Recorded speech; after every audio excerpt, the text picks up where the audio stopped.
Bonjour, c'est Cyril encore. On est le 22 octobre 2023. Alors, je viens sonner la trompette aujourd'hui encore et je viens proclamer le retour de notre Seigneur Jésus-Christ. Amen. Alléluia, sont tous bénis, sont remplis de sa joie. Amen. Enterrer la mère vivante, espérer se rendre. Amen. Enterrer la mère vivante, espérer se rendre.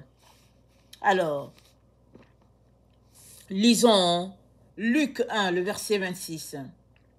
Au 6e mois, l'ange Gabriel fut envoyé par Dieu dans une ville de Galilée appelée Nazareth, auprès d'une vierge fiancée à un homme de la maison de David, nommé Joseph. Le nom de la vierge était Marie.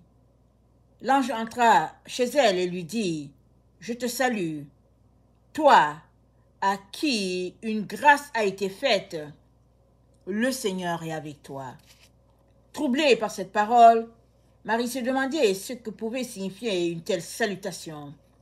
L'ange lui dit, « Ne crains point, Marie, car tu as trouvé grâce devant Dieu. Et voici, tu deviendras enceinte, et tu enfanteras un fils, et tu lui donneras le nom de Jésus. Il sera grand, et sera appelé Fils du Très-Haut, et le Seigneur Dieu lui donnera le trône de David son père.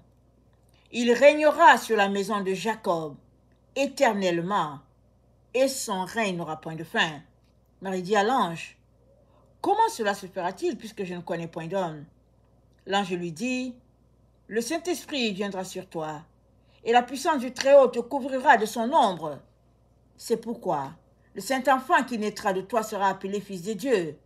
Voici, Élisabeth, ta parente, a conçu elle aussi un fils en sa vieillesse, et celle qui était appelée stérile est dans son 6e mois, car rien n'est impossible à Dieu. » Marie dit, « Je suis la servante du Seigneur, qu'il me soit fait selon ta parole. » Et l'ange la quitta. Alléluia et Amen. L'ange est venu visiter Marie, et l'ange lui a dit, il l'a salué. Il dit, « Toi, à qui une grâce a été faite, je te salue. » Amen. La grâce a été faite à cette jeune fille. Et ça, c'était la salutation de l'ange. Mais l'ange tirait cette parole d'où? Il l'a tirée directement de la bouche de Dieu. Et voilà comment il allait adresser à Marie comment elle a trouvé. Elle a été trouvée favorable à Dieu. La grâce a été faite à qui? À Marie. Alléluia. Elle a trouvé grâce devant Dieu. Elle a plu à Dieu. Et Dieu lui a dit, « Tu vas porter mon fils. Parce que je vois en toi toutes les qualités, toutes les couleurs, tout ce dont j'ai besoin pour que mon fils puisse se développer et s'épanouir et grandir et arriver à maturité et réussir à accomplir sa mission sur la terre. Tu es celle-là à qui j'accorde cette faveur, cette grâce, ce cadeau, cette bénédiction. » Alléluia. Marie est donc celle qui a reçu de notre Dieu de porter ce cadeau-là. Mais Dieu a une grâce pour tout un chacun. Elle a reçu de porter le sauveur de l'humanité. La grâce de Dieu pour toi, on ne sait pas c'est laquelle. Mais il a une grâce pour toi. Tant et aussi longtemps que tu restes éloigné de lui, tu ne sauras pas, tu ne toucheras pas à la grâce qu'il a pour toi. Mais si tu viens dans sa présence et que tu deviens intime à lui et que tu es un parfum de bonne odeur à ses narines, il te dira quelle est la grâce qu'il a pour toi. Alléluia. Mais la grâce qu'il a eue pour Marie, c'est de porter le sauveur de l'humanité. Et Marie, Amen, dans sa joie de mère et tout, partage avec l'humanité cette grâce, ce cadeau si merveilleux. A-t-on déjà vu quelqu'un à qui Dieu va donner la grâce de faire quelque chose et Dieu ne va pas l'impliquer? Ça n'existe pas. A-t-on déjà entendu que le chef d'une entreprise appelle un employé et puis lui dit « C'est toi que j'ai trouvé pour faire tel projet. Et je compte sur toi pour le projet. » Et cet employé serait-il exclu de la réalisation du projet? Non. Il n'y a que dans le milieu des chrétiens, chez les protestants, qu'on entend que celle-là à qui une grâce a été faite a été exclue du processus de construction. A-t-on jamais entendu quelque chose pareil? Même au milieu des gens qui ne connaissent pas Dieu, ça n'existe pas. Mais l'enfant de Dieu est aveuglé, incapable de voir combien il a été berné. D'exclure la personne qui a reçu le cadeau, ils ont dit, donne-nous le cadeau, il est à nous maintenant, et toi, mets-toi de côté. Mais Dieu n'a jamais exclu celui à qui il remet la charge de bâtir quelque chose, de construire quelque chose. Regardons l'exemple d'Esdras. Allons-y dans Esdras 1.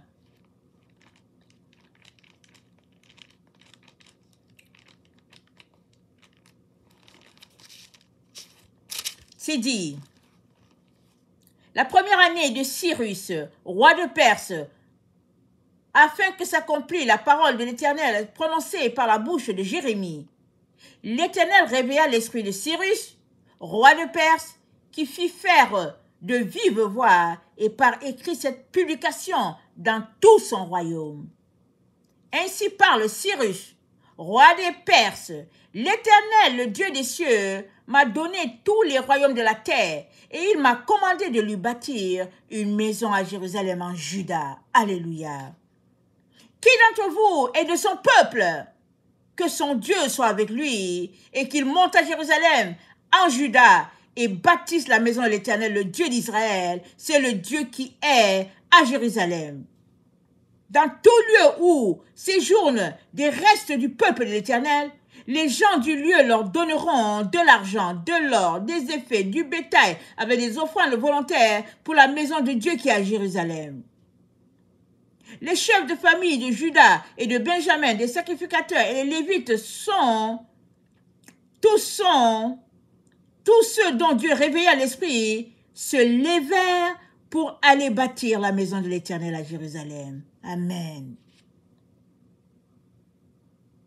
Les gens de la famille, les chefs de famille de Juda, Benjamin, sacrificateurs, Lévites, tous ceux dont Dieu réveilla l'esprit, se levèrent pour aller bâtir la maison de l'Éternel à Jérusalem. Amen. Dieu a commandé à Cyrus de le faire. Cyrus a donné un ordre parce qu'il est le roi. Il est le roi de Babylone. Il ne pouvait pas se déplacer. Il a donné un ordre. Il a dit ainsi, parle Cyrus, roi des Perses. L'Éternel m'a dit de lui construire un temple. Quels sont ceux qui sont de son peuple? Levez-vous et puis allez. Alléluia. Celui à qui la mission a été confiée a délégué. C'est comme si c'était lui. Amen. Esdras 3. Le 7e mois arriva et les enfants d'Israël étaient dans leur ville. Alors le peuple s'assembla comme un seul homme à Jérusalem. Josué, fils de Josadak, avec ses frères, les sacrificateurs, et Zorobabel, fils de Sétiel, avec ses frères, se levèrent et bâtirent l'autel de Dieu d'Israël pour y offrir les holocaustes selon ce qui est écrit dans la loi de Moïse, homme de Dieu. Ils rétablirent l'autel sur ses fondements, quoiqu'ils eussent à craindre les peuples du pays, et ils offrirent des holocaustes à l'Éternel, les holocaustes du matin au soir, les holocaustes du matin et du soir. Ils célébrèrent la fête du tabernacle comme il est écrit, et ils offrirent jour par jour des holocaustes selon le nombre ordonné pour chaque jour. Après cela, ils offrirent l'holocauste perpétuel, les offrandes de nouvelle lune et toutes les solennités consacrées à l'Éternel, et ceux de quiconque faisait les offrandes volontaires à l'Éternel. Dès le premier jour du 7e mois, ils commencèrent à offrir à l'Éternel des holocaustes. Cependant, les fondements du temple de l'Éternel n'étaient pas encore posés.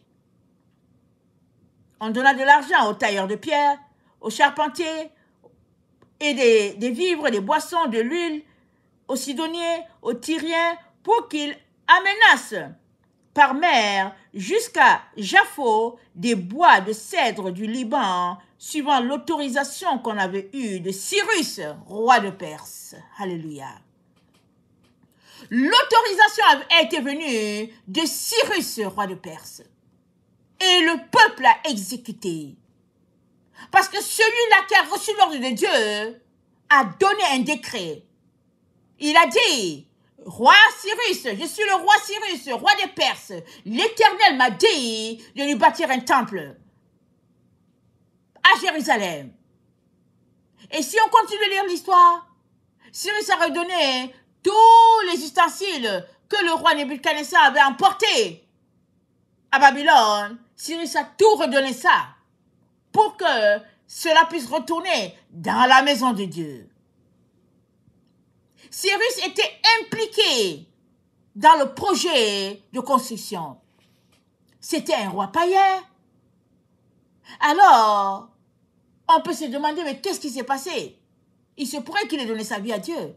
Daniel, Shadrach, Meshach, Abednego, une bonne partie d'Israël était en Perse. Et l'Éternel lui a ordonné à un roi païen de bâtir le temple. Le roi païen a exécuté. Alléluia. Et il était impliqué dans la construction de ce que Dieu lui a demandé. Même s'il était assis dans son palais à Babylone, il a donné des décrets, il a donné des ordres, il a donné de l'argent, et puis les choses marchaient comme le roi avait commandé. On voit qu'il y avait les Sidoniens qui étaient là, il y avait des Tyriens, et puis ils étaient ordonnés d'envoyer au fait du matériel, du bois du Liban pour la construction du temple. Cyrus n'a pas dit, écoutez, c'est pas mon pays, donc débrouillez-vous. Non. Il a pris le projet à cœur et il a décidé d'agir. Alléluia. Et Dieu a exaucé. Amen. Allons-y dans Genèse. On connaît l'histoire de Genèse, comment Joseph a été vendu par ses frères. Il s'est retrouvé dans la cour de Potiphar. Et de la cour de Potiphar, il a fini en prison. Il a fait peut-être 13 ans ou bien 17 ans en prison, je ne me rappelle plus exactement. Et la Bible nous dit, et Pharaon fit un rêve. Alléluia. Et Pharaon fit un rêve. Et c'est dit, au verset 41, chapitre 41, Genèse 41, le verset 1. Voici le rêve de Pharaon. Il se tenait près du fleuve, et voici 7 vaches belles à voir, et grasses de chair montèrent hors du fleuve et se mirent à paître dans la prairie. 7 autres vaches laides à voir et maigres de chair montèrent derrière elles, hors du fleuve, et se tinrent à leur côté sur le bord du fleuve. Les vaches laides à voir et maigres de chair mangèrent les vaches belles à voir et grasses de chair, et Pharaon s'éveilla. Il s'endormit encore, et il eut un second songe, voici. Cette épée gras et beau montèrent sur une même tige. Et cette épée maigre et brûlée par le vent d'Orient poussèrent après eux. Les épis maigres engloutirent les épis, les 7 épis gras et pleins, et Pharaon s'éveilla. Voilà le songe. Le matin, Pharaon eut l'esprit agité. Il fit appeler tous les magiciens et tous les sages de l'Égypte. Il leur raconta ses songes. Mais personne ne put les lui expliquer. Alors, le chef des échansons prit la parole et lui dit, il dit à Pharaon, pardon, je vais rappeler aujourd'hui le souvenir de ma faute. Pharaon s'était irrité contre ses serviteurs. Il m'avait fait mettre en prison dans la maison du chef des gardes, moi et le chef des panetiers. Nous eûmes l'un et l'autre un songe dans une même nuit. Et chacun de nous reçut une explication en rapport avec le songe qu'il avait eu. Il y avait là, avec nous, un jeune hébreu, esclave du chef des gardes. Nous lui racontâmes nos songes et il nous les expliqua. Les choses sont arrivées selon l'explication qu'il nous avait donnée. Pharaon me rétablit dans ma charge et il fit pendre le chef des panetiers. Pharaon fit appeler Joseph. On fit sortir de Joseph en hâte de la prison. Il se rasa, changea ses vêtements et se rendit vers Pharaon. Pharaon dit à Joseph, « J'ai eu un songe, personne ne peut l'expliquer. Et j'ai appris que tu expliques un songe, les songes, après l'avoir entendu. » Joseph répondit à Pharaon en lui disant, « Ce n'est pas moi, c'est Dieu qui donnera une réponse favorable à Pharaon. » Et Pharaon expliqua son songe à Joseph. Et je vais au verset 39. Et Pharaon expliqua son songe à Joseph, j'étais au verset 15, et je saute au verset 39. Genèse 41, le verset 39. Et Pharaon dit à Joseph, puisque Dieu t'a fait connaître toutes ces choses, il n'y a personne qui soit aussi intelligent et aussi sage que toi. Je t'établis sur ma maison, et tout mon peuple obéira à tes ordres. Le trône seul m'élèvera au-dessus de toi. Pharaon dit à Joseph, vois, je te donne le commandement de tout le pays d'Égypte. Pharaon ôta son anneau de la main et le mit à la main de Joseph. Il le revêtit d'habits de fin lin et lui mit un collier d'or au cou. Il le fit monter sur le char qui suivait le sien. Et l'on criait devant lui, à genoux. C'est ainsi que Pharaon lui donna le commandement de tout le pays d'Égypte. Et il dit encore à Joseph, je suis Pharaon, et sans toi, personne ne lèvera la main ni le pied dans tout le pays d'Égypte. Pharaon appela Joseph du nom de Safan Paenet, et il lui donna pour femme Asnath, fille de Potiphéra, prêtre d'On, et Joseph partit pour visiter le pays d'Égypte. Joseph était âgé de 30 ans lorsqu'il se présenta devant Pharaon, roi d'Égypte, et il quitta Pharaon et parcourut tout le pays d'Égypte. Amen et alléluia. Alors, de la prison, il est passé pour devenir la deuxième personnalité du pays. En un seul jour, en quelques minutes. Dieu l'a éprouvé, Dieu l'a éprouvé, Dieu l'a éprouvé. Et quand le moment est venu pour lui d'accomplir la raison pour laquelle il était sur la terre, Dieu a donné un songe à Pharaon. Et Pharaon a eu le songe. Joseph a eu l'explication. Et en fin de compte, Joseph a reçu de la main du Pharaon le commandement de tout le pays. Pourquoi Pharaon, un roi païen, n'a-t-il pas dit, ok, je vais placer mes fils à moi, je vais placer telle personne. Il ne connaissait pas Joseph. Il ne savait pas qui est cet Hébreu-là. C'était un prisonnier il y a quelques instants. Comment le roi Pharaon peut-il confier la gouvernance de son pays à un prisonnier il y a quelques minutes? Mais la gloire de Dieu était là.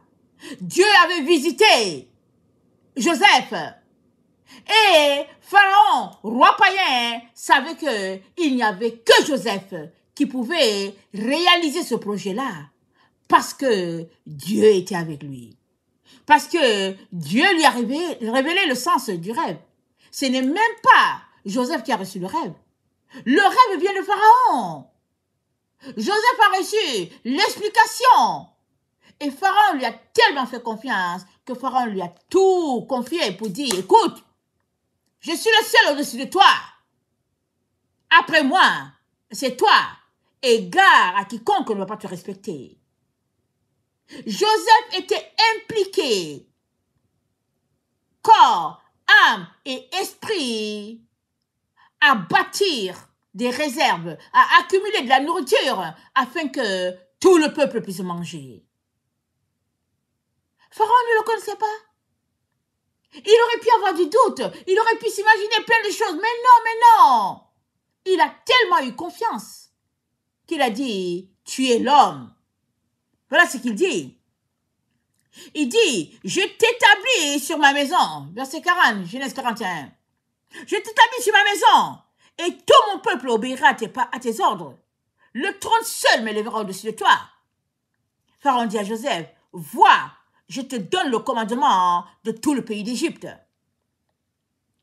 Et il le fit monter sur le char, verset 43, qui suivait le sien, et l'on criait devant lui à genoux. C'est ainsi que Pharaon lui donna le commandement de tout le pays d'Égypte.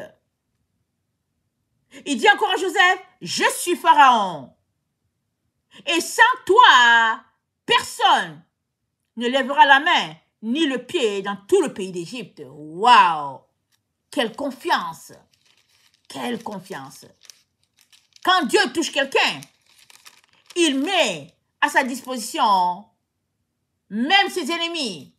Il les met à sa disposition. Imaginez comment se sentirait Potiphar. Comment se sentit Potiphar? La femme de Potiphar. Comment ils se sont sentis? Parce que Joseph était en prison à cause d'un mensonge. Mais là, Joseph était au-dessus de tous. Alors, au verset 55, c'est dit, Genèse 41, verset 55, quand tout le pays d'Égypte fut aussi affamé, le peuple cria à Pharaon pour avoir du pain. Pharaon dit à tous les Égyptiens, allez vers Joseph et faites ce qu'il vous dira. La famine régnait dans tout le pays. Joseph ouvrit tous les lieux d'approvisionnement et vendit du blé aux Égyptiens. La famine augmentait dans le pays d'Égypte et de tous les pays, on arrivait en Égypte pour acheter du blé auprès de Joseph, car la famine était forte dans tout le pays. Amen et alléluia, béni soit le Seigneur. Joseph a reçu la gouvernance, la gestion. Il gérait le pays. Lui qui était un prisonnier, lui qui était un inconnu, il est devenu la personne incontournable dans le pays d'Égypte. Les Égyptiens ont faim et Pharaon leur dit, allez voir Joseph. Un roi païen a su que s'il voulait le succès dans sa vie, il fallait qu'il remette la gouvernance à celui-là qui avait expliqué les rêves. Il l'a su, un roi païen. Et l'enfant de Dieu ne sait pas qu'il ne peut pas bénéficier de la grâce et tuer celle-là par qui la grâce est venue. L'enfant de Dieu ne sait pas ça. Comment est-ce possible de ne pas savoir qu'on ne peut pas écarter celle-là à qui une grâce a été faite? Comment est-ce possible d'être si aveugle, si opposé à l'œuvre de Dieu, que le dit enfant de Dieu ne sache pas que il ne peut pas tuer sa mère vivante? Les enfants de Dieu tuent leur mère, vivante qu'elle est. Elle a parcouru la terre. Elle a fini sa mission. Et elle est là pour rassembler la récolte. Et plusieurs ouvrent leur bouche pour dire des abominations sur celle-là par qui la grâce est venue. Parce que c'est à elle que la grâce a été attribuée. C'est elle que l'ange Gabriel est venu voir. C'est son nom qui est écrit là dans la Bible. Une grâce lui a été accordée.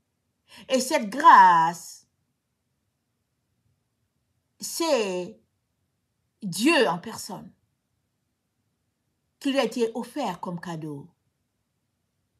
Joseph, il a reçu la deuxième personnalité du pays. Cyrus, Dieu lui a dit, va bâtir. Chacun a des grâces devant Dieu. Chacun. Marie, voilà sa grâce. Sa grâce, c'est que elle a reçu Dieu en personne, sous forme de bébé. Et elle devait le faire grandir jusqu'à ce que il soit l'élément, le noyau par lequel Dieu allait commencer une nouvelle race. Voilà le plan de Dieu. Et c'est dit dans Agé 2, le 21e jour du 7e mois, la parole de l'Éternel se révéla par Agé. Le prophète, en ces mots, parle à Zorobabel, fils de Sétiel, gouverneur de Juda, à Josué, fils de Josadak, le souverain sacrificateur, et au reste du peuple, et dis-leur, quel est parmi vous le survivant qui ait vu cette maison dans sa gloire première? Et comment la voyez-vous maintenant, telle qu'elle est? Ne paraît-elle pas comme rien à vos yeux? Maintenant, fortifie-toi, Zorobabel, dit l'Éternel. Fortifie-toi, Josué, fils de Josadak, souverain sacrificateur. Fortifie-toi, peuple entier du pays, dit l'Éternel, et travaillez, car je suis avec vous, dit l'Éternel des armées. Je reste fidèle à l'alliance que j'ai faite avec vous. Quand vous sortîtes de l'Égypte, et mon esprit est au milieu de vous, ne craignez pas. Car ainsi parle l'Éternel des armées, encore un peu de temps, et j'ébranlerai les cieux et la terre, la mer et le sec, j'ébranlerai toutes les nations, les trésors de toutes les nations viendront, et je remplirai de gloire cette maison, dit l'Éternel des armées. L'argent est à moi, l'or est à moi, dit l'Éternel des armées. La gloire de cette dernière maison sera plus grande que celle de la première, dit l'Éternel des armées. Et c'est dans ce lieu que je donnerai la paix, dit l'Éternel des armées. La gloire de cette dernière maison sera plus grande.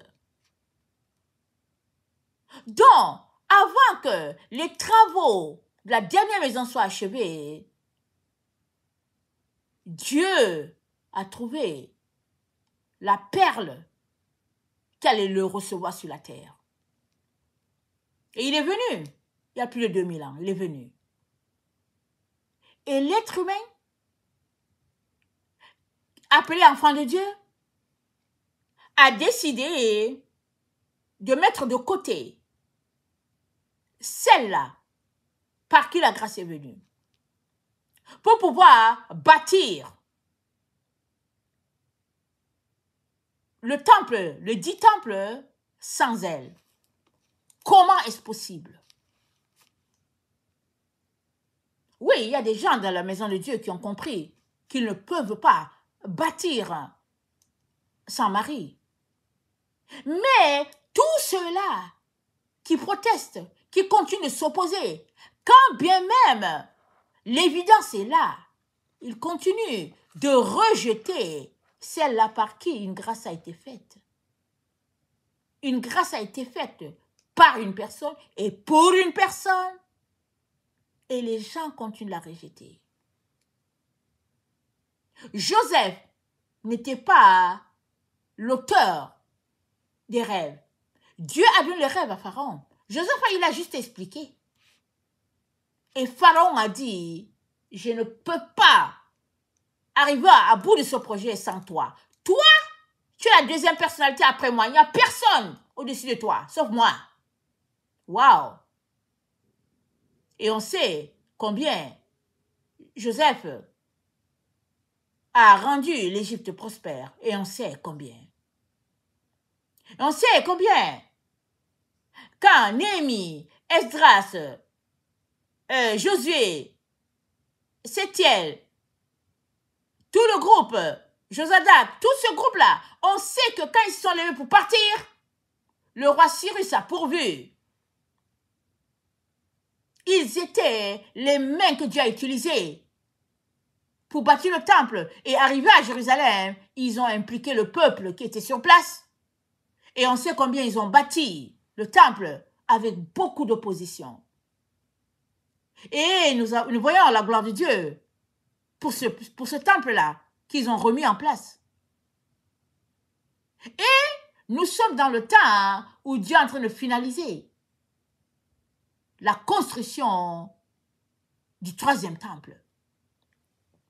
Et il dit, la gloire de ce temple-là, ce sera plus grand que celui-là qui a été remis sur pied par Esdras et puis Néhémie, avec l'aide du roi Cyrus. Il dit, la gloire de cette dernière maison, ce sera plus grand. Et toi qui es enfant de Dieu, tu entends tout ça, et puis tu oses exclure la personne par qui la grâce est venue, et puis pour qui la grâce est venue.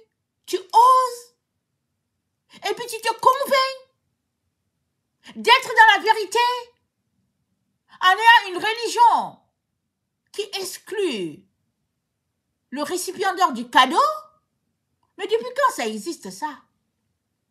Comment est-ce possible que Dieu ait donné un cadeau à quelqu'un? On lui arrache le cadeau, on la met de côté, et on dit, ok, le cadeau c'est pour nous, désormais on fait ce qu'on veut, et puis elle-même on l'exclut. Est-ce possible de manquer tant de sensibilité, de manquer tant de perception, de manquer tant de discernement, de manquer tant de lumière, d'être si ignorant? Est-ce possible que Dieu soit en train de finaliser les travaux de sa maison et que tu sois encore là ignorant et persistant sur ta voie d'égarement? Est-ce possible? Parce que tous ceux-là qui ne se joindront pas à l'équipe de Marie alors qu'elle est en train de bâtir, tous ceux-là, ils seront exclus et vomis. Oh oui, ils seront exclus et vomis parce qu'ils sont un autre peuple. Ils sont d'ailleurs, ils ne sont pas le peuple de Dieu. Parce que quiconque dit qu'il est de Dieu, quiconque dit appartenir à l'Éternel des armées, se joint au projet de Dieu.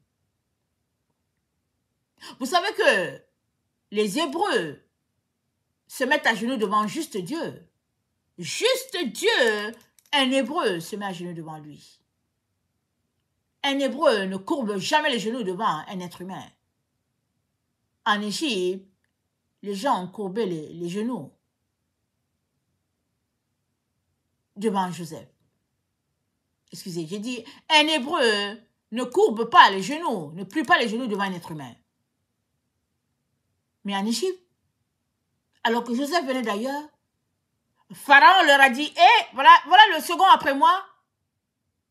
Le peuple égyptien était à genoux devant Joseph. Il courbait. C'est dit quoi? C'est dit. Attendez, il faut que je lise la partie. Attendez. Verset 43, Genèse 41. C'est dit, il le fit monter sur le char qui suivait le sien et l'on criait devant lui à genoux. Voilà comment Joseph a été élevé. Élevé. Parce que Pharaon a cru en lui. Il lui a confié le projet. Il a dit à tout le peuple, voilà la personne que vous devez le respecter. Et toi, enfant de Dieu, qui dit être sous la grâce, tu oses rejeter, tuer par ton comportement, tes propos, celle-là à qui Dieu a remis la grâce. Incompréhensible, inimaginable. Et pourtant, ils sont là dans leur aveuglement, les enfants de Dieu. Dieu a beau les prêcher, la vérité, beau les appeler à la repentance, non, ils persistent sur leur voie d'égarement, la voie de l'orgueil, la voie du mépris de Dieu. Comment échapperas-tu au jugement de Dieu? Comment échapperas-tu à la colère de Dieu? Le peuple d'Égypte ne connaissait pas Joseph, mais à genoux, ils sont venus acclamer Joseph quand Joseph passait sur le char. Toi, tu dis connaître Dieu et tu ne connais pas les Écritures. Tu dis connaître Dieu et tu t'opposes, au lieu de te joindre au projet de Dieu, tu t'opposes au projet de Dieu. Et tu veux que Dieu t'accepte dans son royaume. Comment est-ce possible? Et Dieu lui dit, parce que j'ai appelé, ils n'ont pas répondu. J'ai parlé, ils n'ont pas écouté. Ils ont choisi ce qui me déplaît. Ils recevront pleinement la coupe de mon indignation, dit l'Éternel. Ils recevront. Et je viens te dire, toi qui es en train d'écouter, règle ce problème-là très rapidement. Va devant Dieu, tout de suite, là, quand tu viens d'écouter cette vidéo-là, va devant Dieu, commence à pleurer, commence à demander pardon. Parce que tu vas rejoindre le rang des opposants. Parce que tu fais partie de ceux-là qui aura enterré sa mère vivante. Alors que tout ce que Dieu veut pour toi, c'est de te sauver. Tu fais partie du groupe qui l'aura enterrée vivante. Elle, que Dieu a établie, elle à qui Dieu a remis la grâce pour toute l'humanité. Tu es incapable de l'honorer. Parce que quiconque est incapable d'honorer ce que Dieu a élevé ne mérite pas de se retrouver dans la présence de Dieu. Tu n'as pas acclamé ce que Dieu a acclamé. Tu n'as pas aimé ce que Dieu a aimé. Tu n'as pas célébré quand Dieu a dit c'est le temps de célébrer. Tu n'as pas célébré. Tu t'es dressé contre le plan de Dieu. Et qu'espères-tu? Qu'espères-tu? Zacharie 9, le verset 9. Sois transporté d'allégresse, fille de Sion. Pousse des cris de joie, fille de Jérusalem. Voici ton roi vient à toi. Il est juste et victorieux. Il est humble et monté sur un âne le petit d'une ânesse. Je détruirai les chars d'Éphraïm et les chevaux de Jérusalem. Et les arcs de guerre seront anéantis. Il annoncera la paix aux nations. Et il dominera d'une mer à l'autre, depuis le fleuve jusqu'aux extrémités de la terre. Et toi, à cause de ton alliance scellée par le sang, je retirerai tes captifs de la fosse où il n'y a pas d'eau. Retournez à la forteresse, captifs, pleins d'espérance.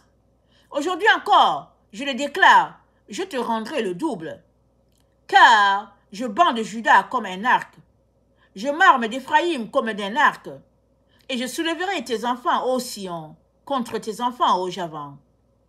Je te rendrai pareil à l'épée d'un vaillant homme. L'Éternel au-dessus d'eux apparaîtra, et sa flèche partira comme l'éclair. Le Seigneur l'Éternel sonnera de la trompette. Il s'avancera dans l'ouragan du midi. L'Éternel des armées les protégera. Ils dévoreront, ils vaincront les pierres de la fronde.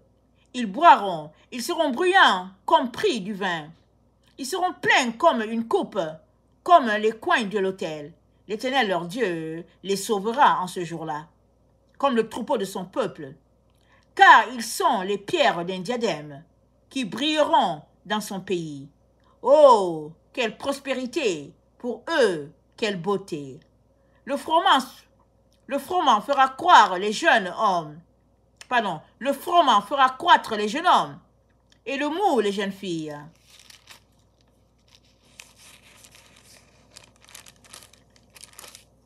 Voilà le plan de Dieu pour tous ceux-là qui vont s'attacher à son projet.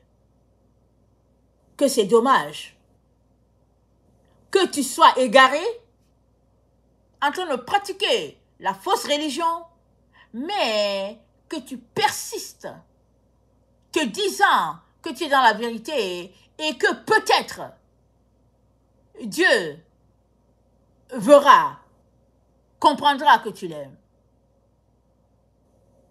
Il n'y a pas d'amour s'il n'y a pas obéissance. Il n'y a pas d'amour s'il n'y a pas crainte de Dieu. Il n'y a pas d'amour s'il n'y a pas mise en pratique de la parole de Dieu. Il n'y a pas d'amour si tu n'es pas capable d'honorer la chose la plus simple qui est à honorer. On ne peut pas parler d'amour. L'amour, ça se voit, ça se pratique, ça se touche. C'est ça l'amour. Tu aimes Dieu? Dieu, il t'a aimé le premier. Tu aimes Dieu? Honore-le, respecte-le, mets en pratique ce qu'il te demande et marche dans ses voies. Et honore ceux-là qui doivent être honorés dans son plan pour l'humanité. Que le Seigneur bénisse sa parole. Maranatha, Jésus revient. Amen et Alléluia seront tous bénis. Amen.